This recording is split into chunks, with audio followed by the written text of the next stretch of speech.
ਸਵਾਗਤ Punjab one TV ਦੇਖ ਰਹੇ ਸਾਰੇ ਦਰਸ਼ਕਾਂ ਦਾ ਮੈਂ ਮੇਘਾ ਪ੍ਰੋਗਰਾਮ ਅਰੋਗ ਜੀਵਨ ਦੇ ਵਿੱਚ ਸਵਾਗਤ ਕਰਦੀ ਹਾਂ। ਜਦੋਂ ਅਸੀਂ ਹੋਮਿਓਪੈਥੀ ਦੀ ਗੱਲ ਕਰਦੇ ਹਾਂ ਉਸ ਵੇਲੇ ਮਨ ਦੇ ਵਿੱਚ ਬਹੁਤ ਸਾਰੇ ਵਿਚਾਰ ਆਉਂਦੇ ਨੇ, ਬਹੁਤ ਸਾਰੀਆਂ ਮਿੱਥ ਹੈ।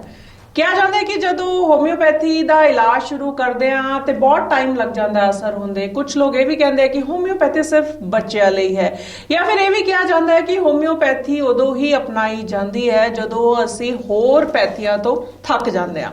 ਬਹੁਤ ਸਾਰੇ ਸਵਾਲ ਨੇ ਸਾਡੇ ਮਨ ਦੇ ਵਿੱਚ ਜਿਹਦੇ ਅੱਜ ਅਸੀਂ ਜਵਾਬ ਲਵਾਂਗੇ। ਸਟੂਡੀਓ ਦੇ ਵਿੱਚ ਸਾਡੇ ਨਾਲ ਨੇ ਡਾਕਟਰ ਹਰਵਿੰਦਰ ਕੌਰ। ਬਹੁਤ ਬਹੁਤ ਇਹਨਾਂ ਦਾ ਪੰਜਾਬ ਵਨ ਟੀਵੀ ਦੇ ਸਟੂਡੀਓ ਦੇ ਵਿੱਚ ਸਵਾਗਤ ਕਰਦੇ ਹਾਂ। ਸਤਿ ਸ਼੍ਰੀ ਅਕਾਲ।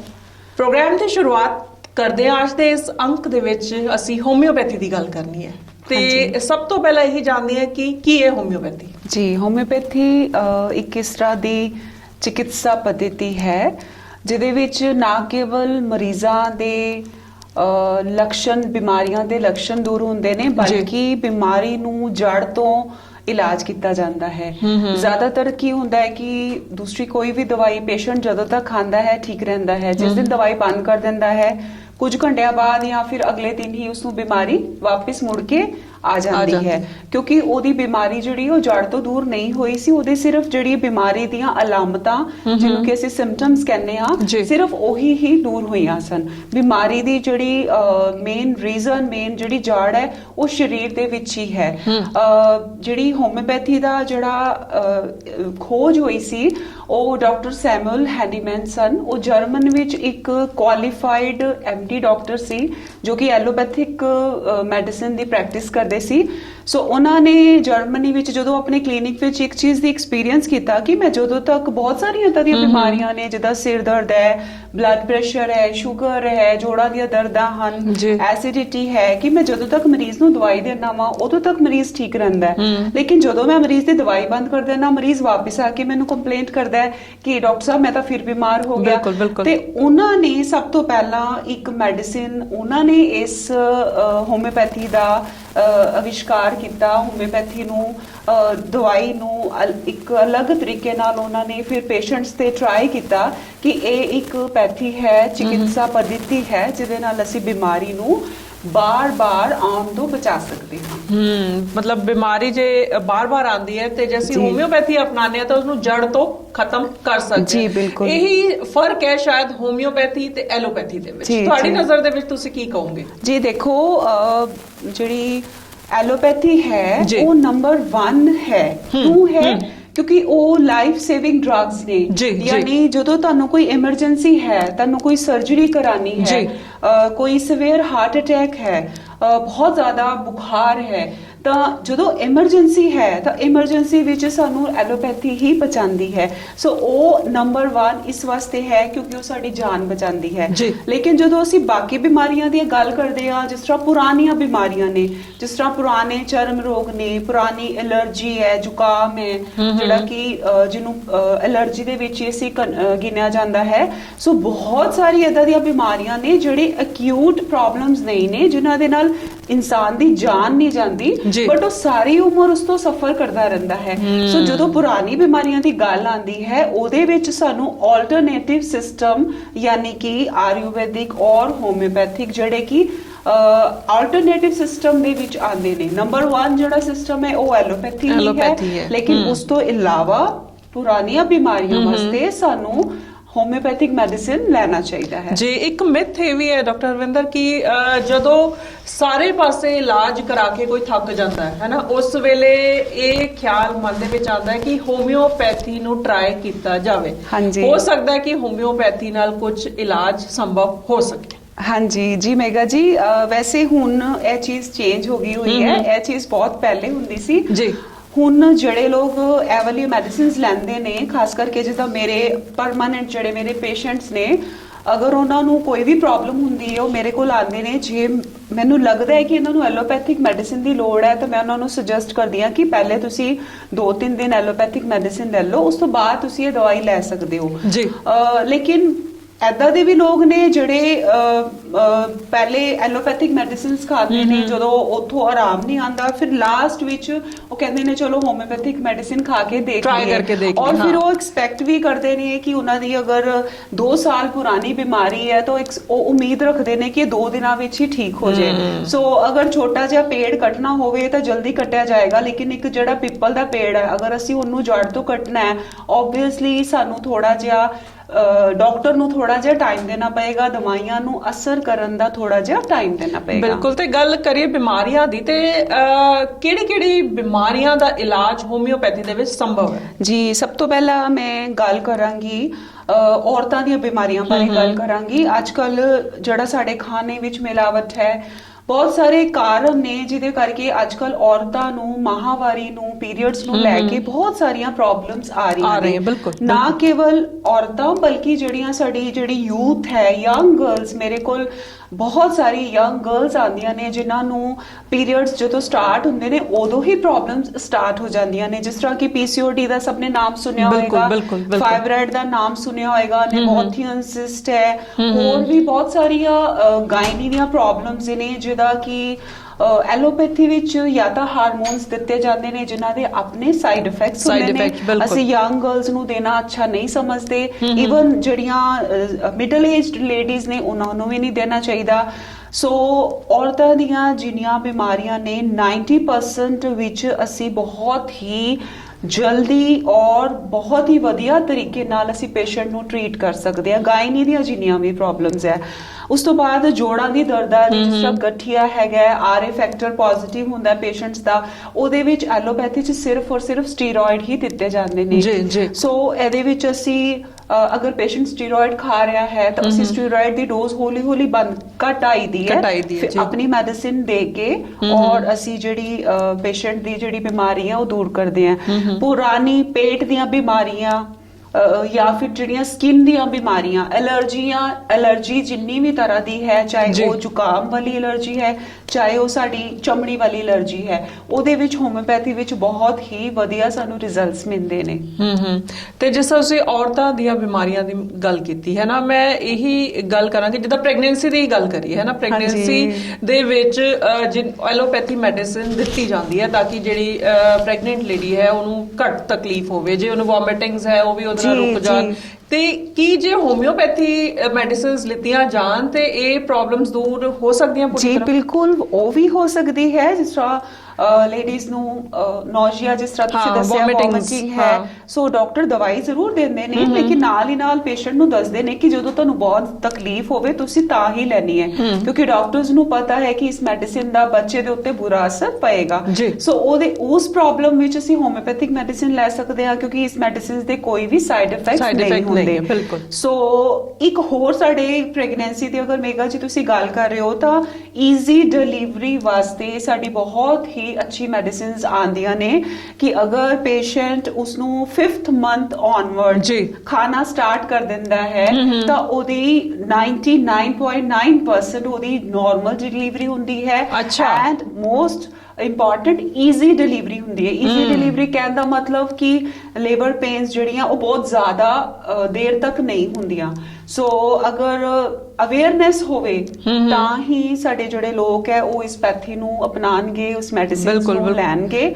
ਸੋ ਆਯੂਸ਼ ਮਿਨਿਸਟਰੀ ਨੇ ਵੀ ਕਾਫੀ ਜ਼ਿਆਦਾ ਹੋਮਿਓਪੈਥੀ ਔਰ ਆਯੁਰਵੈਦਿਕ ਨੂੰ ਦਿੱਤਾ ਹੈ। ਅੱਜ ਕੱਲ ਸਿਵਲ ਹਸਪੀਟਲ ਵਿੱਚ ਹੋਮਿਓਪੈਥਿਕ ਡਾਕਟਰ ਵੀ ਹੁੰਦਾ ਹੈ ਔਰ ਆਯੁਰਵੈਦਿਕ ਡਾਕਟਰ ਵੀ ਹੁੰਦੇ ਨੇ। ਸੋ ਅਗਰ ਸਾਰੇ ਮਿਲ ਕੇ ਇਹ ਕੰਮ ਕਰਨ ਤਾਂ ਆਪਾਂ ਪੇਸ਼ੈਂਟਸ ਨੂੰ ਬਹੁਤ ਜਲਦੀ ਠੀਕ ਕਰ ਸਕਦੇ ਹਾਂ। ਯਾਨੀ ਕਿ ਕਹਿਣ ਦਾ ਮਤਲਬ ਹੈ ਕਿ ਜੇ ਕੋਈ ਪ੍ਰੈਗਨੈਂਟ ਲੇਡੀ ਹੈ ਉਹ 5th ਮੰਥ ਤੋਂ ਉਹ ਮੈਡੀਸਿਨ ਖਾਣਾ ਸ਼ੁਰੂ ਕਰ ਦਿੰਦੀ ਹੈ ਤੇ ਕਾਫੀ ਚਾਂਸਸ ਹੋ ਜਾਂਦੇ ਕਿ ਡਿਲੀਵਰੀ ਨਾਰਮਲ ਹੋਵੇ, ਕਿਉਂਕਿ ਪ੍ਰੈਗਨੈਂਸੀ ਦੇ ਵਿੱਚ ਇਹ ਡਰ ਮਨ ਦੇ ਵਿੱਚ ਹੁੰਦਾ ਹੈ ਕਿ ਸਿਜ਼ੇਰੀਅਨ ਵੀ ਹੋ ਸਕਦਾ ਹੈ, ਆਪਰੇਸ਼ਨ ਦਾ ਡਰ ਮਨ ਦੇ ਵਿੱਚ ਹਮੇਸ਼ਾ ਹੀ ਰਹਿੰਦਾ। ਬਿਲਕੁਲ ਜੀ, ਬਿਲਕੁਲ। ਤੇ ਮਤਲਬ ਮੈਡੀਸਿਨ ਜਦੋਂ ਸ਼ੁਰੂ ਕਰੀਏ ਤੇ ਉਸ ਵੇਲੇ ਚਾਂਸਸ ਵੱਧ ਜਾਂਦੇ ਨੇ। ਚਾਂਸਸ ਪੂਰੇ ਹੁੰਦੇ ਨੇ ਬਿਕੋਜ਼ ਸਾਡੀ ਮੈਡੀਸਿਨਸ ਦੇ ਨਾਲ ਜਿਹੜੀ ਬੱਚੇਦਾਨੀ ਦੀਆਂ ਮਸਲਸ ਹੁੰਦੀਆਂ ਨੇ ਉਹਨਾਂ ਦੀ ਇਲਾਸਟਿਸਿਟੀ ਵੱਧ ਜਾਂਦੀ ਹੈ। ਇਲਾਸਟਿਸਿਟੀ ਵਧਣ ਨਾਲ ਕੀ ਹੁੰਦਾ ਹੈ ਕਿ ਘੱਟ ਲੇਬਰ ਪੇਨ ਵਿੱਚ ਈਜ਼ੀ ਡਿਲੀਵਰੀ ਜਿਹੜੀ ਹੈ ਉਹ ਹੋ ਜਾਂਦੀ ਹੈ। ਬਾਕੀ ਇਹਦੇ ਵਿੱਚ ਸਾਡੀ ਮੈਡੀਸਿਨਸ ਦਾ ਇੱਕ ਹੋਰ ਫਾਇਦਾ ਇਹ ਹੁੰਦਾ ਹੈ ਕਿ ਜਿਹੜੇ ਬੱਚੇ ਹੈਗੇ ਆ ਉਹ ਬੱਚੇ ਬੜੇ ਹੈਲਦੀ ਬੱਚੇ ਪੈਦਾ ਹੁੰਦੇ ਨੇ। ਲਾਈਕ ਅਗਰ ਅਸੀਂ ਬਹੁਤ ਸਾਰਾ ਕਈ ਅਸੀਂ ਕੇਸਿਸ ਦੇਖਦੇ ਆ ਕਿ ਪ੍ਰੈਗਨੈਂਟ ਲੇਡੀਜ਼ ਨੂੰ ਬਹੁਤ ਪ੍ਰੋਬਲਮਸ ਰਹੀਆਂ, ਉਹਨੇ ਬਹੁਤ ਸਾਰੀਆਂ ਦਵਾਈਆਂ ਖਾਧੀਆਂ, ਉਸ ਤੋਂ ਬਾਅਦ ਜਦੋਂ ਬੇਬੀ ਡਿਲੀਵਰ ਕਰਦੀ ਹੈ ਤਾਂ ਬੱਚਾ ਪੈਦਾਇਸ਼ੀ ਹੀ ਬੜਾ ਵੀਕ ਹੁੰਦਾ ਹੈ, ਬਾਰ-ਬਾਰ ਬਿਮਾਰ ਹੁੰਦਾ ਹੈ। ਸੋ ਉਹਨੂੰ ਕਿਉਂਕਿ ਮਾਂ ਦੀ ਕੁੱਖ ਦੇ ਵਿੱਚ ਹੀ ਉਸਨੂੰ ਕੋਈ ਬਹੁਤ ਵਧੀਆ ਚੀਜ਼ਾਂ ਨਹੀਂ ਮਿਲੀਆਂ। ਲਾਈਕ ਅਗਰ ਮਾਂ ਮੈਡੀਸਿਨਸ ਖਾ ਰਹੀ ਹੈ ਤਾਂ ਕਿਧਰੇ ਨਾ ਕਿਧਰੇ ਬੱਚੇ ਦੇ ਵਿੱਚ ਵੀ ਉਸ ਕੈਮੀਕਲਸ ਦਾ ਇਫੈਕਟ ਆ ਰਿਹਾ ਹੈ। ਤੋ ਅਗਰ ਅਸੀਂ ਉਹਨੂੰ ਨੈਚੁਰਲ ਮੈਡੀਸਿਨਸ ਤੇ ਰੱਖਾਂਗੇ ਤਾਂ ਬੱਚੇ ਦੀ ਜਿਹੜੀ ਬੇਸ ਹੈ ਉਹ ਵਧੀਆ ਬਣੇਗਾ। ਬੱਚੇ ਦੀ ਇਮਿਊਨਿਟੀ ਬਹੁਤ ਵਧੀਆ ਹੁੰਦੀ ਹੈ। ਇਮਿਊਨਿਟੀ ਤੋਂ ਮੈਂ ਤੁਹਾਨੂੰ ਦੱਸਣਾ ਚਾਹਾਂਗੀ ਮੇਗਾ ਜੀ, ਜਿਸ ਤਰ੍ਹਾਂ ਅੱਜ ਕੱਲ ਕੋਰੋਨਾ ਜੋ ਕਾਲ ਚੱਲ ਰਿਹਾ ਹੈ ਕੋਵਿਡ-19 ਦੇ ਕਰਕੇ ਸਾਡੇ ਹੋਮਿਓਪੈਥੀ ਵਿੱਚ ਆਯੂਸ਼ ਮਿਨਿਸਟਰੀ ਵੱਲੋਂ ਵੀ ਕੁਝ ਮੈਡੀਸਿਨਸ ਦੇ ਨਾਮ ਮੈਂਸ਼ਨ ਕੀਤੇ ਗਏ ਨੇ ਜਿਹੜੇ ਕਿ ਅਗਰ ਅਸੀਂ ਰੈਗੂਲਰ ਬੇਸਿਸ ਤੇ ਖਾਂਦੇ ਰਹਿੰਦੇ ਹਾਂ ਤੇ ਸਾਨੂੰ ਕਰੋਨਾ ਤੋਂ ਅਸੀਂ ਬਚ ਸਕਦੇ ਹਾਂ। ਅਗਰ ਕਿਸੇ ਨੂੰ ਕਰੋਨਾ ਹੋ ਵੀ ਜਾਂਦਾ ਹੈ ਤੇ ਥੋੜੇ ਦਿਨ ਐਲੋਪੈਥਿਕ ਮੈਡੀਸਿਨਸ ਖਾ ਕੇ ਉਸ ਤੋਂ ਬਾਅਦ ਜਿਹੜੇ ਆਫਟਰ ਇਫੈਕਟਸ ਹੈ ਉਹ ਬਹੁਤ ਜਲਦੀ ਸਾਡੀਆਂ ਮੈਡੀਸਿਨਸ ਜਿਹੜੀਆਂ ਉਹ ਠੀਕ ਕਰਦੀਆਂ ਨੇ। ਜੀ, ਜਿਸ ਤਰ੍ਹਾਂ ਇਮਿਊਨਿਟੀ ਦੀ ਵੀ ਤੁਸੀਂ ਗੱਲ ਕੀਤੀ ਤੇ ਗੱਲ ਇਹ ਵੀ ਹੋ ਰਹੀ ਸੀ ਕਿ ਜੇ ਹੋਮਿਓਪੈਥੀ ਅਪਣਾਈ ਜਾਵੇ ਤਾਂ ਡਿਲੀਵਰੀ ਪੇਨ ਵੀ ਘਟ ਸਕਦੀ ਹੈ, ਡਿਲੀਵਰੀ ਆਰਾਮ ਨਾਲ ਹੋ ਸਕਦੀ ਹੈ, ਸਿਜ਼ੇਰੀਅਨ ਤੋਂ ਵੀ ਬਚਿਆ ਜਾ ਸਕਦਾ ਹੈ। ਤੇ ਜੇ ਗੱਲ ਇਹ ਕਰੀਏ ਕਿ ਡਿਲੀਵਰੀ ਤੋਂ ਬਾਅਦ ਹਾਂਜੀ, ਹੈ ਨਾ, ਕਾਫੀ ਪ੍ਰੋਬਲਮਸ ਜਿਹੜੀ ਲੇਡੀਜ਼ ਨੂੰ ਡਿਲੀਵਰੀ ਤੋਂ ਬਾਅਦ ਆਉਂਦੀਆਂ ਨੇ। ਜੇ ਉਹਨਾਂ ਦੀ ਗੱਲ ਕਰੀਏ ਚਾਹੇ ਉਹ ਸਟਿਚਸ ਨੂੰ ਲੈ ਕੇ ਹੋਵੇ ਜਾਂ ਕੋਈ ਵੀ ਪ੍ਰੋਬਲਮ ਹੋਵੇ, ਉਹਦੇ ਵਿੱਚ ਵੀ ਹੋਮਿਓਪੈਥੀ ਕਿਸ ਤਰ੍ਹਾਂ ਅਸਰ ਕਰਦੀ ਹੈ? ਜੀ, ਸਭ ਤੋਂ ਪਹਿਲਾਂ ਇਹਦੇ ਵਿੱਚ ਅਸੀਂ ਉਹ ਮੈਡੀਸਿਨਸ ਦਿੰਦੇ ਆ ਜਿਹਦੇ ਨਾਲ ਜ਼ਿਆਦਾਤਰ ਲੇਡੀਜ਼ ਨੂੰ ਕਮਰ ਦਰਦ ਰਹਿਣਾ ਸ਼ੁਰੂ ਹੋ ਜਾਂਦਾ ਹੈ। ਬਿਲਕੁਲ। ਸੋ ਅਸੀਂ ਤਾਕਤ ਦੀ ਜਿਹੜੀ ਆ ਕਿ ਹੱਡੀਆਂ ਦੀ ਤਾਕਤ ਦੀਆਂ ਮੈਡੀਸਿਨਸ ਹੁੰਦੀਆਂ ਨੇ। ਕੈਲਸ਼ੀਅਮ ਔਰ ਵਿਟਾਮਿਨ D3 ਹੀ ਹੁੰਦਾ ਹੈ, ਬਟ ਉਹ ਐਲੋਪੈਥਿਕ ਨਾਲੋਂ ਬਹੁਤ ਡਿਫਰੈਂਟ ਹੁੰਦਾ ਹੈ। ਲਾਈਕ ਜਿੰਨਾ ਸਾਡੀ ਬਾਡੀ ਦੀ ਰਿਕੁਆਇਰਮੈਂਟ ਹੈ ਉਹ ਲਗਭਗ ਉਨਾ ਹੀ ਹੁੰਦਾ, ਜ਼ਰੂਰਤ ਤੋਂ ਜ਼ਿਆਦਾ ਨਹੀਂ ਹੁੰਦਾ।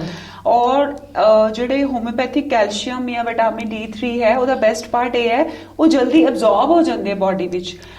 ਕਈ ਵਾਰ ਇਸ ਤਰ੍ਹਾਂ ਹੁੰਦਾ ਹੈ ਕਿ ਜਿਹੜੇ ਸਟਰੋਂਗ ਅਗਰ ਅਸੀਂ ਆਇਰਨ ਦੇ ਇੰਜੈਕਸ਼ਨਸ ਲੈਂਦੇ ਆ ਜਾਂ ਵਿਟਾਮਿਨਸ ਖਾਂਦੇ ਆ ਤਾਂ ਜ਼ਿਆਦਾਤਰ ਲੋਕ ਕੰਪਲੇਂਟ ਕਰਦੇ ਨੇ ਕਿ ਮੇਰਾ ਪੇਟ ਖਰਾਬ ਰਹਿਣਾ ਸ਼ੁਰੂ ਹੋ ਗਿਆ ਹੈ ਜਦੋਂ ਦੀ ਮੈਂ ਤਾਕਤ ਦੀਆਂ ਦਵਾਈਆਂ ਲੈ ਰਿਹਾ। ਸੋ ਇਹ ਦਵਾਈਆਂ ਅਗਰ ਤੁਸੀਂ ਤਾਕਤ ਦੀਆਂ ਲੈ ਰਹੇ ਹੋ ਤਾਂ ਤੁਹਾਡੇ ਸਟਮਕ ਨੂੰ ਕੋਈ ਵੀ ਏਦਾਂ ਦੀਆਂ ਇਸ਼ੂਜ਼ ਨਹੀਂ ਆਉਂਦੀਆਂ, ਤੁਹਾਨੂੰ ਇਹ ਜਲਦੀ ਡਾਈਜੈਸਟ ਹੁੰਦਾ। ਔਰ ਸਾਨੂੰ ਵਿਦਿਨ 7 ਡੇਜ਼ ਅਗਰ ਕਿਸੇ ਚ ਆਇਰਨ ਡੈਫੀਸ਼ੀਐਂਸੀ ਹੋਵੇ ਕਿਸੇ ਲੇਡੀ ਵਿੱਚ, ਕਿਸੇ ਦੇ ਵਿੱਚ ਵੀ, ਸਾਨੂੰ 7 ਡੇਜ਼ ਦੇ ਵਿੱਚ ਬੜੇ ਅੱਛੇ ਰਿਜ਼ਲਟਸ ਮਿਲਦੇ ਨੇ। ਜੀ, ਮਤਲਬ ਜੇ ਅਸੀਂ ਹੋਮਿਓਪੈਥੀ ਦਵਾਈਆਂ ਨਾਲ ਜੁੜਦੇ ਆ ਤੇ ਵਾਕਈ ਸਾਨੂੰ ਬਹੁਤ ਸਾਰੇ ਫਾਇਦੇ ਹੋ ਸਕਦੇ ਨੇ। ਅਸੀਂ ਡਾਕਟਰ ਹਰਵਿੰਦਰ ਨਾਲ ਲਗਾਤਾਰ ਗੱਲਬਾਤ ਕਰ ਰਹੇ ਹਾਂ ਤੇ ਜਾਣ ਰਹੇ ਹਾਂ ਕਿ ਹੋਮਿਓਪੈਥੀ ਸਾਡੇ ਲਈ ਕਿੱਦਾਂ ਸਹਾਈ ਹੈ, ਅਸੀਂ ਕਿੱਦਾਂ ਹੋਮਿਓਪੈਥੀ ਮੈਡੀਸਿਨਸ ਖਾ ਕੇ ਆਪਣੇ ਆਪ ਨੂੰ ਤੰਦਰੁਸਤ ਰੱਖ ਸਕਦੇ ਹਾਂ। ਤੇ ਹੁਣ ਮੈਂ ਗੱਲ ਇਹ ਕਰਾਂਗੀ ਜਿੱਦਾਂ ਗੱਲ ਪੀਰੀਅਡਸ ਦੀ ਗੱਲ ਕਰੀਏ, ਹੈ ਨਾ, ਪੀਰੀਅਡਸ ਦੇ ਵਿੱਚ ਵੀ ਕਈ ਯੰਗ ਗਰਲਸ ਹੈ ਜਿੱਦਾਂ ਕਾਫੀ ਦਰਦ ਦਾ ਅਹਿਸਾਸ ਅਨੁਭਵ ਹੁੰਦਾ ਹੈ, ਉਸ ਵੇਲੇ ਵੀ ਹੋਮਿਓਪੈਥੀ ਕਿਹੜੀ ਮੈਡੀਸਿਨ ਉਹ ਲੈ ਸਕਦੇ? ਹਾਂਜੀ, ਸਾਡੇ ਇਹਦੇ ਵਿੱਚ ਜਿਹੜੀਆਂ ਅੱਜ ਕੱਲ ਯੰਗ ਗਰਲਸ ਹੈਗੀਆਂ ਉਹ ਸਟਰੋਂਗ ਪੇਨ ਕਿਲਰਸ ਖਾਂਦੀਆਂ ਨੇ। ਉਸਦਾ ਬੁਰਾ ਅਸਰ ਉਹਨਾਂ ਦੇ ਸਾਈਕਲ ਉੱਤੇ ਪੈਂਦਾ ਹੈ। ਸਟਰੋਂਗ ਪੇਨ ਕਿਲਰਸ ਖਾਣ ਨਾਲ ਜੋ ਮੈਂ ਆਪਣੇ ਪੇਸ਼ੈਂਟਸ ਵਿੱਚ ਆਪਣੇ ਕਲੀਨਿਕ ਵਿੱਚ ਇਹ ਦੇਖਿਆ ਹੈ ਕਿ ਉਹਨਾਂ ਨਾਲ ਉਹਨਾਂ ਦੇ ਪੀਰੀਅਡਸ ਆਣੇ ਹੀ ਬੰਦ ਹੋ ਜਾਂਦੇ ਨੇ, ਉਹ ਸਟ੍ਰੈਸ ਹੋ ਜਾਂਦੇ ਨੇ। ਯੰਗ ਗਰਲਸ ਵਿੱਚ ਜਿਹੜੀ ਸਭ ਤੋਂ ਜ਼ਿਆਦਾ ਅੱਜਕੱਲ ਪ੍ਰੋਬਲਮ ਪਾਈ ਜਾਂਦੀ ਹੈ ਉਹ ਹੈਗੀ PCOD, ਜਿਹਨੂੰ ਅਸੀਂ ਕਹਿੰਦੇ ਆ ਪੋਲੀਸਿਸਟਿਕ ਓਵੇਰੀਅਨ ਡਿਜ਼ੀਜ਼। ਇਸ ਨੂੰ ਅਸੀਂ PCOS ਦਾ ਵੀ ਨਾਮ ਦਿੰਦੇ ਆ। ਇਹ ਮੈਕਸਿਮਮ ਜਿਹੜੀਆਂ ਯੰਗ ਗਰਲਸ ਹੈ ਉਹਨਾਂ ਵਿੱਚ ਇਹ ਪ੍ਰੋਬਲਮ ਹੈ। ਉਹਦੇ ਨਾਲ ਕੀ ਹੁੰਦਾ ਹੈ, ਗਰਲਸ ਨੂੰ ਬਹੁਤ ਮਹੀਨੇ ਪੀਰੀਅਡਸ ਨਹੀਂ ਆਉਂਦੇ। ਅਗਰ ਐਲੋਪੈਥੀ ਵਿੱਚ ਉਹ ਮੈਡੀਸਿਨਸ ਲੈਂਦੀਆਂ ਨੇ ਤਾਂ ਉਹਨਾਂ ਨੂੰ ਜਿਹੜੀ ਹਾਰਮੋਨਸ, ਆਰਟੀਫੀਸ਼ੀਅਲ ਹਾਰਮੋਨਸ 21 ਦਿਨਾਂ ਦਾ ਕੋਰਸ ਦਿੱਤਾ ਜਾਂਦਾ ਹੈ। ਔਰ ਹਾਰਮੋਨਸ ਖਾਣ ਨਾਲ ਸਭ ਤੋਂ ਜ਼ਿਆਦਾ ਜਿਹੜਾ ਨੁਕਸਾਨ ਹੁੰਦਾ ਹੈ ਉਹ ਹੁੰਦਾ ਹੈ ਕਿ ਭਾਰ ਬਹੁਤ ਵੱਧਦਾ ਹੈ, ਮੂੰਹ ਦੇ ਉੱਤੇ ਵਾਲ ਆਣੇ ਸ਼ੁਰੂ ਹੋ ਜਾਂਦੇ ਨੇ। ਇਸ ਕਰਕੇ ਹਾਰਮੋਨਲ ਥੈਰੇਪੀ ਜਿਹੜੀ ਹੈ ਉਹ ਕਿਧਰੇ ਨਾ ਕਿਧਰੇ ਸਕਸੈਸਫੁਲ ਨਹੀਂ ਹੈਗੀ। ਔਰ ਜਦੋਂ ਹਾਰਮੋਨਸ ਖਾਣੇ ਬੰਦ ਕਰ ਦਿੰਨੇ ਆ ਫਿਰ ਵਾਪਸ ਉਹ ਸਾਈਕਲ ਦੀ ਪ੍ਰੋਬਲਮ ਉੱਥੇ ਦੀ ਉੱਥੇ ਹੀ ਰਹਿੰਦੀ ਜੀ। ਹੈ। ਲਾਈਕ ਹਾਰਮੋਨਲ ਟ੍ਰੀਟਮੈਂਟ ਪੀਸੀਓਡੀ ਨੂੰ ਟ੍ਰੀਟ ਨਹੀਂ ਕਰਦਾ, ਉਹ ਸਿਰਫ ਆਰਟੀਫੀਸ਼ੀਅਲੀ ਹਰ ਵਾਰ ਤੁਹਾਡੇ ਪੀਰੀਅਡਸ ਹੀ ਲਿਆ ਰਿਹਾ। ਸੋ ਸਾਡੇ ਇਹਦੇ ਵਿੱਚ ਅਸੀਂ ਪੀਸੀਓਡੀ ਅਲਟਰਾਸਾਊਂਡ ਕਰਾ ਕੇ ਦੇਖੀਦਾ, ਪਹਿਲੇ ਉਹਦਾ ਸਾਈਜ਼ ਦੇਖੀਦਾ, ਉਸ ਤੋਂ ਬਾਅਦ 2 to 3 ਮੰਥਸ ਦੀ ਮੈਡੀਸਿਨ ਦੇਣ ਤੋਂ ਬਾਅਦ ਅਸੀਂ ਦੁਬਾਰਾ ਅਲਟਰਾਸਾਊਂਡ ਕਰਾਈਦਾ ਤਾਂ ਜੋ ਪੇਸ਼ੈਂਟ ਨੂੰ ਵੀ ਸਾਈਕੋਲੋਜੀਕਲ ਇੱਕ ਸੈਟੀਸਫੈਕਸ਼ਨ ਹੋਵੇ।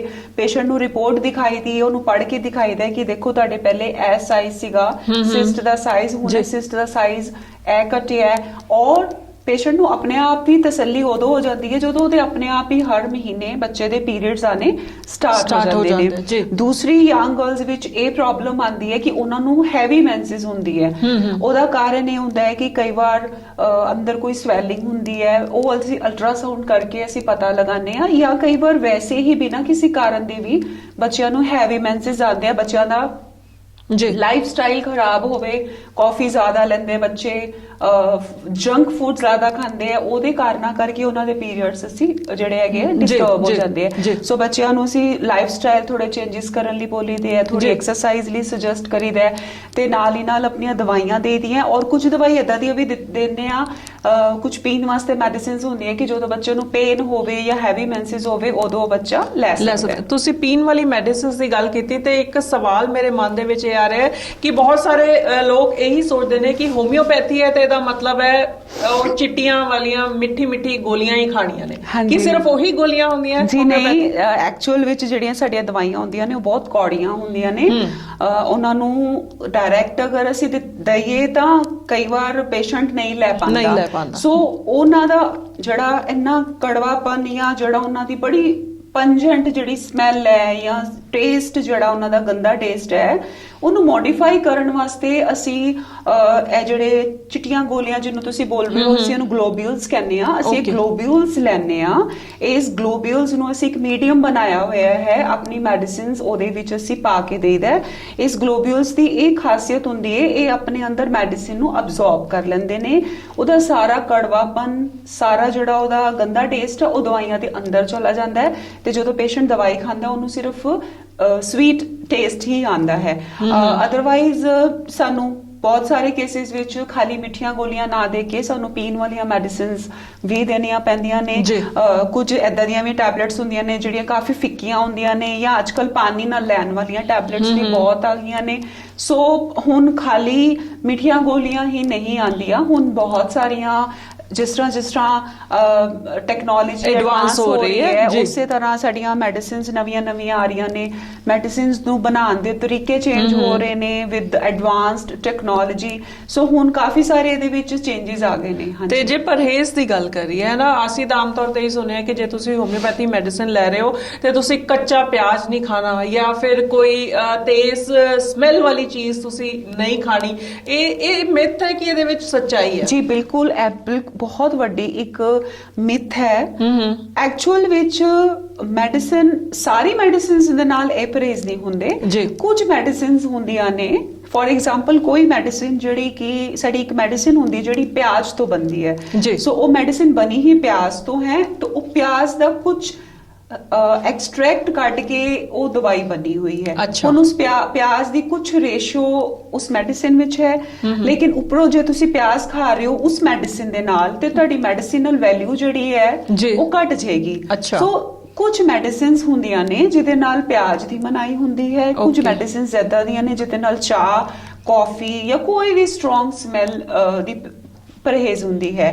ਇੱਕ ਚੀਜ਼ ਹੋਰ ਵੀ ਹੁੰਦਾ ਹੈ ਕਿ ਸਾਡੀ ਜਿਹੜੀ ਮੈਡੀਸਿਨਸ ਹੈ ਉਹ ਸਾਡੀ ਜ਼ੁਬਾਨ ਦੇ ਉੱਤੇ ਅਸਰ ਕਰਦੀ ਹੈ। ਸੋ ਅਗਰ ਤੁਹਾਡਾ ਮੂੰਹ ਦੇ ਅੰਦਰ ਕਿਸੇ ਵੀ ਤਰ੍ਹਾਂ ਦੀ ਕੋਈ ਸਮੈਲ ਨਹੀਂ ਹੈ, ਆਬਵੀਅਸਲੀ ਉਹ ਮੈਡੀਸਿਨ ਦਾ ਇਫੈਕਟ ਜ਼ਿਆਦਾ ਹੋਏਗਾ। ਜੇ ਤੁਸੀਂ ਚਾਹ ਪੀਤੀ ਹੈ, ਪਿਆਜ਼ ਖਾਧਾ ਹੈ ਤਾਂ ਤੁਹਾਡੇ ਮੂੰਹ ਦੇ ਅੰਦਰ ਪਿਆਜ਼ ਦੀ ਸਮੈਲ ਜ਼ਿਆਦਾ ਹੈ ਤੇ ਮੈਡੀਸਿਨ ਦੀ ਜਿਹੜੀ ਸਮੈਲ ਹੈ ਉਹ ਥੋੜੀ ਘੱਟ ਹੋਏਗੀ। ਸੋ ਜਿਹੜੀਆਂ ਮੈਡੀਸਿਨਸ ਤਾਂ ਸਾਡੀਆਂ ਛੋਟੀਆਂ ਗੋਲੀਆਂ ਨੇ, ਉਹਨਾਂ ਦੇ ਲਈ ਸਿਰਫ ਔਰ ਸਿਰਫ ਇੰਨਾ ਹੀ ਧਿਆਨ ਰੱਖਣ ਦੀ ਲੋੜ ਹੈ ਕਿ ਤੁਸੀਂ 5 ਮਿੰਟ ਪਹਿਲਾਂ ਤੇ ਦਵਾਈ ਦੇ 5-10 ਮਿੰਟ ਬਾਅਦ ਚੋਂ ਤੁਸੀਂ ਕੁਝ ਖਾਣਾ ਪੀਣਾ ਨਹੀਂ ਹੈ। ਬਾਕੀ ਜਿਹੜੀਆਂ ਸਾਡੀਆਂ ਲਿਕੁਇਡ ਮੈਡੀਸਿਨਸ ਹੈ ਜਾਂ ਸਾਡੀਆਂ ਕੁਝ ਦਵਾਈਆਂ ਅਸੀਂ ਪਾਣੀ ਨਾਲ ਵੀ ਦਿੰਦੇ ਆ, ਪਾਊਡਰ ਫਾਰਮ 'ਚ ਵੀ ਦਿੰਦੇ ਆ, ਉਹਨਾਂ ਦੇ ਨਾਲ ਏਦਾਂ ਦਾ ਕੋਈ ਪਰਹੇਜ਼ ਨਹੀਂ ਹੈ ਜੀ। ਤੇ ਮੇਰੇ ਮਨ ਦੇ ਵਿੱਚ ਇਹ ਖਿਆਲ ਆ ਰਿਹਾ ਕਿ ਜਿਸ ਤਰ੍ਹਾਂ ਤੁਸੀਂ ਆਪਾਂ ਚਿੱਟੀਆਂ ਗੋਲੀਆਂ ਦੀ ਗੱਲ ਕਰ ਰਹੇ ਹਾਂ ਨਾ, ਜੇ ਡਾਇਬੀਟੀਜ਼ ਦੀ ਅਸੀਂ ਗੱਲ ਕਰੀਏ, ਪਹਿਲੇ ਤਾਂ ਡਾਇਬੀਟੀਜ਼ ਦਾ ਕੀ ਪੂਰੀ ਤਰ੍ਹਾਂ ਇਲਾਜ ਸੰਭਵ ਹੈ ਹੋਮਿਓਪੈਥੀ ਦੇ ਵਿੱਚ, ਇਹ ਜਾਣਾਂਗੇ ਤੇ ਨਾਲ ਹੀ ਤੁਹਾਡੇ ਤੋਂ ਜਾਣਾਂਗੇ ਤੇ ਜਿਸ ਤਰ੍ਹਾਂ ਤੁਸੀਂ ਡਾਇਬੀਟੀਜ਼ ਦੇ ਕਿਸੇ ਪੇਸ਼ੈਂਟ ਨੂੰ ਉਹ ਮਿੱਠੀਆਂ ਚਿੱਟੀਆਂ ਗੋਲੀਆਂ ਦਿੰਦੇ ਹੋ ਤੇ ਉਹਦੇ ਨਾਲ ਡਾਇਬੀਟੀਜ਼ ਵੱਧ ਨਹੀਂ ਜਾਂਦੀ? ਬਿਲਕੁਲ ਵੀ ਨਹੀਂ। ਮੇਰੇ ਕੋਲ ਜੋ ਪਹਿਲੀ ਵਾਰੀ ਪੇਸ਼ੈਂਟ ਡਾਇਬੀਟਿਕ ਪੇਸ਼ੈਂਟ ਆਂਦਾ ਹੈ ਉਹਨੂੰ ਮੈਂ ਜ਼ਰੂਰ ਗੱਲ ਸਮਝਾਨੀ ਆ ਕਿ ਇਹ ਉਹ ਮਿੱਠਾ ਨਹੀਂ ਹੈ ਜਿਹੜਾ ਕਿ ਤੁਹਾਡੀ ਸ਼ੂਗਰ ਵਧਾਏਗਾ, ਬਲਕਿ ਇਹ ਤੁਹਾਡੀ ਇਹ ਅਲੱਗ ਤਰ੍ਹਾਂ ਦਾ ਮਿੱਠਾ ਹੁੰਦਾ ਹੈ ਜਿਹੜਾ ਕਿ ਉਲਟਾ ਤੁਹਾਡੀ ਬਲੱਡ ਸ਼ੂਗਰ ਨੂੰ ਕੰਟਰੋਲ ਕਰਨ 'ਚ ਹੈਲਪ ਕਰੇਗਾ। ਸੋ ਡਾਇਬੀਟੀਜ਼ ਇੱਕ ਲਾਈਫਸਟਾਈਲ ਡਿਸਆਰਡਰ ਹੈ। ਇਹ ਡਾਇਬੀਟੀਜ਼ ਮਤਲਬ ਸਾਡੇ ਬਲੱਡ ਵਿੱਚ ਸ਼ੂਗਰ ਹੁੰਦੀ ਹੈ, ਸਭ ਦੇ ਅੰਦਰ ਹੁੰਦੀ ਹੈ, ਲੇਕਿਨ ਤੁਹਾਡੀ ਸ਼ੂਗਰ ਥੋੜੀ ਜ਼ਿਆਦਾ ਵੱਧ ਗਈ ਹੈ। ਹੁਣ ਅਗਰ ਸ਼ੂਗਰ ਜ਼ਿਆਦਾ ਵੱਧ ਗਈ ਹੈ ਤੇ ਸ਼ੂਗਰ ਜ਼ਿਆਦਾ ਹੋਣ ਨਾਲ ਤੁਹਾਡੇ ਸਰੀਰ ਦੇ ਵਿੱਚ ਇਨਫੈਕਸ਼ਨਸ ਹੋਣ ਦਾ ਡਰ ਬਣਿਆ ਰਹਿੰਦਾ ਹੈ। ਤੁਹਾਡੇ ਸਰੀਰ ਦਾ ਜਿਹੜਾ ਇਮਿਊਨ ਸਿਸਟਮ ਹੈ ਉਹ ਵੀਕ ਹੋਣਾ ਸ਼ੁਰੂ ਹੋ ਜਾਂਦਾ ਹੈ। ਸੋ ਇਹ ਇਨਫੈਕਸ਼ਨਸ ਨਾ ਹੋਣ, ਤੁਹਾਡਾ ਸਰੀਰ ਰੋਜ਼-ਰੋਜ਼ ਬਿਮਾਰ ਨਾ ਹੋਵੇ, ਇਸ ਕਰਕੇ ਡਾਕਟਰ ਕਹਿੰਦੇ ਨੇ ਕਿ ਤੁਸੀਂ ਬਲੱਡ ਸ਼ੂਗਰ ਨੂੰ ਕੰਟਰੋਲ ਕਰੋ। ਸੋ ਕੰਟਰੋਲ ਕਰਨ ਵਾਸਤੇ ਉਹਨਾਂ ਨੂੰ ਪਰਮਾਨੈਂਟ ਇੱਕ ਦਵਾਈ ਦਿੱਤੀ ਜਾਂਦੀ ਹੈ। ਅਗਰ ਦਵਾਈਆਂ ਨਾਲ ਕੰਟਰੋਲ ਨਹੀਂ ਹੁੰਦਾ ਤਾਂ ਉਹਨਾਂ ਨੂੰ ਇਨਸੂਲਿਨ ਦੇ ਇੰਜੈਕਸ਼ਨਸ ਵੀ ਲਗਾਉਣੇ ਪੈਂਦੇ ਨੇ ਜੋ ਕਿ ਕਾਫੀ ਜ਼ਿਆਦਾ ਨੁਕਸਾਨਦਾਇਕ ਵੀ ਹੋ ਸਕਦੇ ਨੇ। ਸੋ ਬਲੱਡ ਸ਼ੂਗਰ ਅਗਰ ਤੁਹਾਡੇ ਲਾਈਫ ਸਟਾਈਲ ਖਰਾਬ ਕਰਕੇ ਵਧੀ ਹੈ ਤਾਂ ਅਗਰ ਅਸੀਂ ਖਾਣ ਪੀਣ ਦਾ ਧਿਆਨ ਰੱਖੀਏ, ਖਾਸ ਕਰਕੇ ਮੈਂ ਹਮੇਸ਼ਾ ਆਪਣੇ ਪੇਸ਼ੈਂਟਸ ਨੂੰ ਕਹਿੰਨੀ ਆ ਕਿ ਤੁਸੀਂ ਰਾਤ ਦਾ ਖਾਣਾ, ਖਾਸ ਕਰਕੇ ਸ਼ੂਗਰ ਦੇ ਪੇਸ਼ੈਂਟਸ ਅਗਰ ਰਾਤ ਦਾ ਖਾਣਾ ਸਕਿਪ ਕਰਨਾ ਸਟਾਰਟ ਕਰ ਦੇਣ ਜਾਂ ਸਿਰਫ 7 ਵਜੇ ਤੱਕ ਆਪਣਾ ਡਿਨਰ ਕਰ ਲੈਣ ਤਾਂ 90% ਸ਼ੂਗਰ ਉਹਨਾਂ ਦੀ ਸਿਰਫ ਇਸ ਛੋਟੇ ਜਿਹੇ ਇੱਕ ਐਫਰਟ ਨਾਲ ਹੀ ਠੀਕ ਹੋ ਸਕਦੀ ਹੈ। ਔਰ ਸ਼ੂਗਰ ਦੇ ਪੇਸ਼ੈਂਟ ਨੂੰ ਰੋਜ਼ ਸੈਰ ਕਰਨੀ ਬਹੁਤ ਜ਼ਰੂਰੀ ਹੈ। ਐਕਸਰਸਾਈਜ਼ ਅਗਰ ਕਰੇ ਤਾਂ ਬਹੁਤ ਜਲਦੀ ਠੀਕ ਹੋ ਸਕਦਾ ਹੈ। ਹਾਂ, ਔਰ ਐਕਸਰਸਾਈਜ਼ ਔਰ ਖਾਣ ਪੀਣ ਦਾ ਧਿਆਨ ਔਰ ਸਿਲੈਕਸ਼ਨ ਆਫ ਰਾਈਟ ਮੈਡੀਸਿਨ ਕਿ ਤੁਸੀਂ ਅਗਰ ਐਲੋਪੈਥਿਕ ਖਾ ਵੀ ਰਹੇ ਹੋ, ਕੁਝ ਲੋਕ ਇਸ ਤਰ੍ਹਾਂ ਦੇ ਵੀ ਹੁੰਦੇ ਨੇ ਜਿਹੜੇ ਦਵਾਈ ਖਾ ਕੇ ਵੀ ਸ਼ੂਗਰ ਠੀਕ ਨਹੀਂ ਹੁੰਦੀ।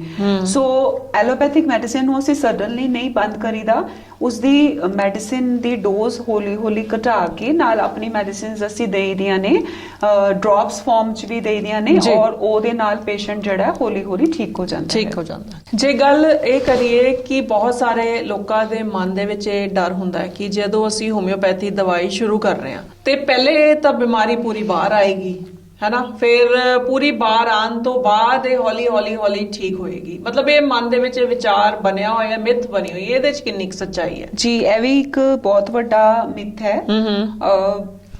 ਕਈ ਵਾਰ ਜਿਹੜੇ ਚਰਮ ਰੋਗ ਹੁੰਦੇ ਨੇ, ਚਰਮ ਰੋਗ ਦੇ ਜਿਹੜੇ ਮਰੀਜ਼ ਹੁੰਦੇ ਨੇ ਜ਼ਿਆਦਾਤਰ ਉਹ ਸਟੀਰੋਇਡਸ ਹੀ ਖਾਂਦੇ ਨੇ।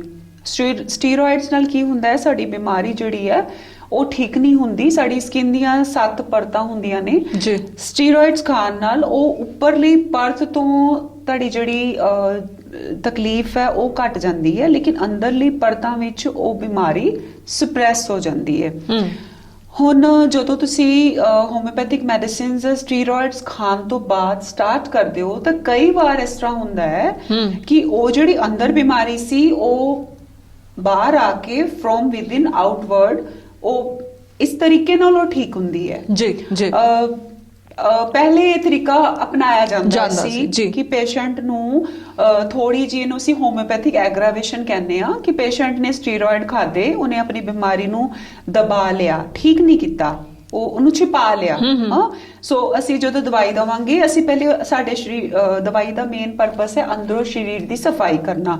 ਜਦੋਂ ਅੰਦਰੋਂ ਸਰੀਰ ਦਾ ਸਾਫ਼ ਹੋਏਗੀ, ਕਚਰਾ ਸਾਫ਼ ਹੋਏਗਾ, ਉਹ ਕਿਧਰੇ ਨਾ ਕਿਧਰੇ ਬਾਹਰ ਆਏਗੀ ਤੇ ਉਸ ਤੋਂ ਬਾਅਦ ਪੇਸ਼ੈਂਟ ਫਿਰ ਹੌਲੀ ਹੌਲੀ ਠੀਕ ਹੋਣਾ ਸ਼ੁਰੂ ਹੋ ਜਾਂਦਾ ਹੈ।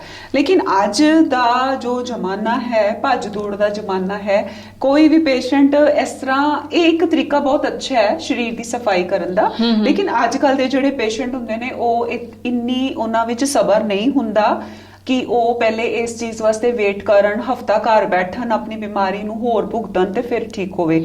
ਫਿਰ ਅਸੀਂ ਆਪਣਾ ਤਰੀਕਾ ਚੇਂਜ ਕਰ ਲਿਆ ਹੈ। ਹੁਣ ਜੇ ਸਾਡੇ ਕੋਲ ਕੋਈ ਸਟੀਰੋਇਡ ਦਾ ਪੇਸ਼ੈਂਟ ਖਾ ਕੇ ਆ ਰਿਹਾ ਹੈ ਤਾਂ ਉਸ ਨੂੰ ਮੈਂ ਏਦਾਂ ਦੀ ਦਵਾਈ ਨਹੀਂ ਦੇਣੀ ਕਿ ਉਹਦੀ ਐਗਰਾਵੇਸ਼ਨ ਹੋਵੇ ਜਾਂ ਉਹਦੀ ਬਿਮਾਰੀ ਬਾਹਰ ਆਵੇ। ਉਸ ਨੂੰ ਅਸੀਂ ਥੋੜੇ ਜਿਹੇ ਇੱਕ ਅਲੱਗ ਤਰੀਕੇ ਦੇ ਨਾਲ ਟ੍ਰੀਟ ਕਰੀਦਾ। For example steroid the dose ਘਟਾ ਕੇ ਆਪਣੀ ਦਵਾਈ ਦੇਈਦੀ ਹੈ, ਜਿਹਦੇ ਨਾਲ ਕੀ ਹੁੰਦਾ, ਜਿਸ ਤਰ੍ਹਾਂ ਸ਼ਰਾਬੀਆਂ ਨੂੰ ਜਦੋਂ ਸ਼ਰਾਬ ਛੁਡਾਣੀ ਹੁੰਦੀ ਹੈ ਤਾਂ ਥੋੜੀ ਸ਼ਰਾਬ ਰੋਜ਼ ਪਿਲਾ ਕੇ ਹੌਲੀ ਬੰਦ ਕਰਾ ਦਿੰਦੇ ਆ। ਸੇਮ ਇਸੇ ਤਰ੍ਹਾਂ ਸਟੀਰੋਇਡ ਦੀ ਡੋਜ਼ ਨੂੰ ਅਸੀਂ ਬੜੀ ਹੌਲੀ ਟੇਪਰ ਆਫ ਕਰਕੇ ਨਾਲ ਅਸੀਂ ਆਪਣੀਆਂ ਮੈਡੀਸਿਨਸ ਦੇ ਦਿੰਦੀਆਂ, ਜਿਹਦੇ ਨਾਲ ਪੇਸ਼ੈਂਟ ਨੂੰ ਬਿਨਾਂ ਕਿਸੇ ਤਕਲੀਫ ਦੇ, ਬਿਨਾਂ ਐਗਰਾਵੇਸ਼ਨ ਦੇ ਉਹ ਠੀਕ ਹੋ ਜਾਂਦਾ ਹੈ। ਲੇਕਿਨ ਇਹ ਚੀਜ਼ ਸਾਰੀ ਬਿਮਾਰੀਆਂ ਵਿੱਚ ਐਪਲੀਕੇਬਲ ਨਹੀਂ ਹੈ। ਇਹ ਵਾਲੀ ਜਿਹੜੀ ਗੱਲ ਹੈ ਕਿ ਸਾਰੀਆਂ ਬਿਮਾਰੀਆਂ, ਹੁਣ ਜੋੜਾਂ ਦੀਆਂ ਦਰਦਾਂ ਨੇ, ਕਿਸੇ ਨੂੰ ਪੁਰਾਣਾ ਡਾਇਰੀਆ ਹੈ, ਪੁਰਾਣੇ ਦਸਤ, ਪੇਚਿਸ਼, ਅਲਸਰ, ਉਹਦੇ ਵਿੱਚ ਇਸ ਤਰ੍ਹਾਂ ਨਹੀਂ ਹੋਏਗਾ ਕਿ ਉਹਨੂੰ ਪਹਿਲੇ ਵਧੇਗਾ ਫਿਰ ਠੀਕ ਹੋਏਗਾ।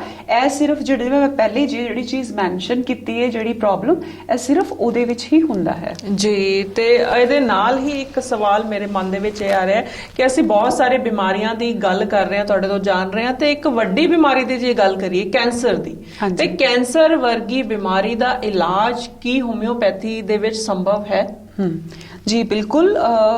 ਇਹਦੇ ਵਿੱਚ ਡਿਪੈਂਡ ਕਰਦਾ ਹੈ ਪੇਸ਼ੈਂਟ ਦੀ ਕੈਂਸਰ ਕਿਸ ਹਿੱਸੇ ਵਿੱਚ ਹੈ, ਪੇਸ਼ੈਂਟ ਦੀ ਓਵਰਆਲ ਹੈਲਥ ਕਿਹੋ ਜੀ ਹੈ, ਉਹਦੀ ਏਜ ਕਿਹੋ ਜੀ ਹੈ। ਕਿਸੇ ਕਾਰਨ ਕਰਕੇ ਅਗਰ ਉਹਨੂੰ ਕੀਮੋ ਦੇਣੀ ਵੀ ਪੈਂਦੀ, ਕੀਮੋਥੈਰੇਪੀ ਜਿਸ ਤਰ੍ਹਾਂ ਡਾਕਟਰ ਦਿੰਦੇ ਨੇ, ਉਹਦੇ ਸਾਈਡ ਇਫੈਕਟਸ ਬਹੁਤ ਹੁੰਦੇ ਨੇ, ਸੋ ਬਾਡੀ ਬਹੁਤ ਵੀਕ ਹੋ ਜਾਂਦੀ ਹੈ। ਸੋ ਉਸ ਕੀਮੋ ਦੇ ਨਾਲ ਹੀ ਪੇਸ਼ੈਂਟ ਅਗਰ ਕਿਸੇ ਵੀ ਐਕਸਪਰਟ ਹੋਮਿਓਪੈਥਿਕ ਡਾਕਟਰ ਤੋਂ ਮੈਡੀਸਿਨ ਖਾਣੀ ਸ਼ੁਰੂ ਕਰ ਦੇਵੇ ਤਾਂ ਉਹਨੂੰ ਕੀਮੋਥੈਰੇਪੀ ਦੇ ਸਾਈਡ ਇਫੈਕਟਸ ਬਹੁਤ ਘਟ ਜਾਂਦੇ ਨੇ। ਉਤਨਾ ਜ਼ਿਆਦਾ ਪੇਸ਼ੈਂਟ ਪੀੜਾ ਵਿੱਚ ਨਹੀਂ ਰਹਿੰਦਾ ਜਿੰਨਾ ਕਿ ਬਿਨਾਂ ਇਕੱਲੇ ਕੀਮੋਥੈਰੇਪੀ ਦੇ ਨਾਲ ਹੀ ਹੁੰਦਾ ਹੈ। ਦੂਸਰਾ, ਕੋਈ ਵੀ ਸਰੀਰ ਵਿੱਚ ਗਰੋਥ ਹੈ, ਅਗਰ ਉਹ ਕੈਂਸਰਸ ਨਹੀਂ ਹੈ ਤਾਂ ਉਹਨੂੰ ਕਢਵਾਉਣ ਦੀ ਤਾਂ ਲੋੜ ਹੀ ਨਹੀਂ ਹੈ। ਜਿਹਦਾ ਗੱਠਾ ਆਪਾਂ ਕਹਿ ਦਿੰਦੇ ਆ ਨਾ, ਸਰੀਰ ਦੇ ਵਿੱਚ ਗੱਠਾ, ਸਰੀਰ 'ਚ ਕਿਸੇ ਵੀ ਅੰਗ ਵਿੱਚ ਜ਼ਰੂਰਤ ਤੋਂ ਜ਼ਿਆਦਾ ਸਾਡੇ ਸਰੀਰ ਵਿੱਚ ਕਫ ਇਕੱਠਾ ਹੋ ਜਾਂਦਾ ਹੈ, ਉਦੋਂ ਸਾਡੇ ਸਰੀਰ ਵਿੱਚ ਗੱਠਾਂ ਹੋ ਜਾਂਦੀਆਂ ਨੇ। ਸੋ ਲੇਡੀਜ਼ ਵਿੱਚ ਜਿਸ ਤਰ੍ਹਾਂ ਬ੍ਰੈਸਟ ਵਿੱਚ ਬਹੁਤ ਸਾਰੀਆਂ ਗਰੋਥਸ ਗੱਠਾਂ ਹੋ ਜਾਂਦੀਆਂ ਨੇ, ਉਹ ਪ੍ਰੈਗਨੈਂਸੀ ਦੇ ਵਿੱਚ ਵੀ ਹੁੰਦੀਆਂ ਜਾਂ ਪ੍ਰੈਗਨੈਂਸੀ ਤੋਂ ਬਾਅਦ ਜਦੋਂ ਬੱਚੇ ਨੂੰ ਦੁੱਧ ਪਿਲਾਉਂਦੀਆਂ ਨੇ, ਕਈ ਵਾਰ ਉਦੋਂ ਹੋ ਜਾਂਦੀਆਂ ਨੇ। ਹੁਣ ਉਹ ਸਾਰੀਆਂ ਗੱਠਾਂ ਦਾ ਆਪਰੇਸ਼ਨ ਕਰਾਉਣਾ ਕੋਈ ਜ਼ਰੂਰੀ ਨਹੀਂ ਹੁੰਦਾ। ਸੋ ਉਹਦਾ ਸਾਡੇ ਹੋਮਿਓਪੈਥੀ 'ਚ ਬਹੁਤ ਵਧੀਆ ਇਲਾਜ ਹੁੰਦਾ ਨੇ। ਬ੍ਰੈਸਟ ਦੀ ਕਿਸੇ ਵੀ ਤਰ੍ਹਾਂ ਦੀ ਕੋਈ ਵੀ ਗੱਠ, ਭਾਵੇਂ ਉਹ ਕੈਂਸਰਸ ਕਿਉਂ ਨਾ ਹੋਵੇ, ਅਗਰ ਸਾਨੂੰ ਅਰਲੀ ਸਟੇਜ ਤੇ ਉਹਦਾ ਪਤਾ ਚੱਲ ਜਾਵੇ ਤਾਂ ਅਸੀਂ ਉਸਨੂੰ ਮੈਡੀਸਿਨਸ ਦੇ ਨਾਲ 3 ਮੰਥਸ ਤੋਂ ਲੈ ਕੇ 6 ਮੰਥਸ ਦੇ ਅੰਦਰ ਪੂਰੀ ਤਰ੍ਹਾਂ ਜੜ ਤੋਂ ਅਸੀਂ ਦੂਰ ਕਰ ਸਕਦੇ ਹਾਂ। ਜੀ, ਮਤਲਬ ਕਿ ਜੇ ਅਸੀਂ ਹੋਮਿਓਪੈਥੀ ਨਾਲ ਜੋੜਦੇ ਹਾਂ ਤਾਂ ਵੱਡੀ ਤੋਂ ਵੱਡੀ ਬਿਮਾਰੀ ਦਾ ਇਲਾਜ ਵੀ ਸੰਭਵ ਹੈ। ਤੇ ਕਰੋਨਾ ਕਾਲ ਦੀ ਅਸੀਂ ਗੱਲ ਕਰੀਏ ਨਾ, ਤੇ ਜੇ ਕੋਈ ਮੈਡੀਸਿਨ ਇਦਾਂ ਦੀ ਹੋਵੇ ਕਿ ਅਸੀਂ ਆਪਣਾ ਪਹਿਲੇ ਹੀ ਬਚਾਅ ਕਰ ਸਕੀਏ। ਜੀ ਬਿਲਕੁਲ, ਉਹ ਇਮਿਊਨਿਟੀ ਵਾਸਤੇ ਸਾਡੀਆਂ ਮੈਡੀਸਿਨਸ ਆਉਂਦੀਆਂ ਨੇ। ਹੁਣ ਹਰ ਇੱਕ ਪੇਸ਼ੈਂਟ ਨੂੰ ਪਤਾ ਹੁੰਦਾ ਹੈ, ਹਰ ਇੱਕ ਇਨਸਾਨ ਨੂੰ, ਉਹਦੇ ਸਰੀਰ ਦਾ ਕਿਹੜਾ ਅੰਗ ਜ਼ਿਆਦਾ ਵੀਕ ਹੈ। ਕਿਸੇ ਦੇ ਪੇਟ ਦੀਆਂ ਬਿਮਾਰੀਆਂ ਨੇ, ਕਿਸੇ ਨੂੰ ਬੀਪੀ ਦੀ ਬਿਮਾਰੀ ਹੈ, ਕਿਸੇ ਨੂੰ skin the.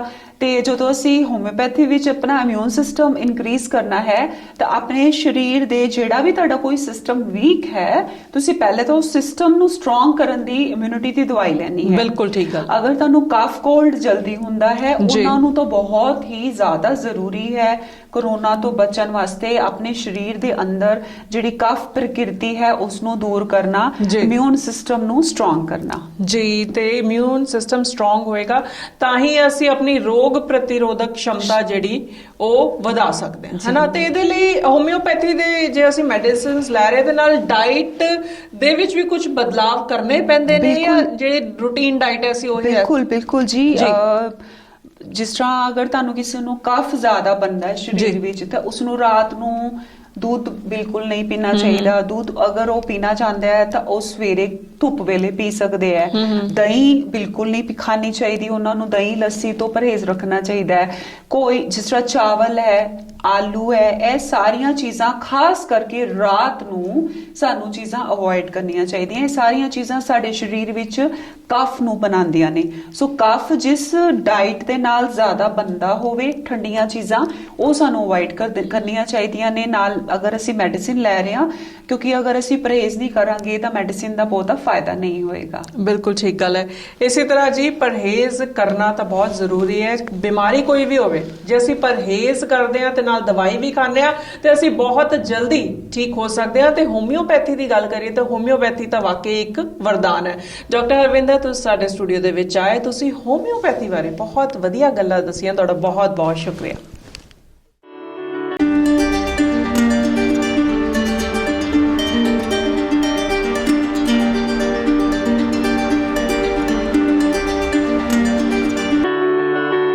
For more updates, download Punjab One TV app free on Roku, Tikri TV, Google Play Store, iOS. Like, follow and share our Facebook page, YouTube channel भी subscribe कर सकते हो।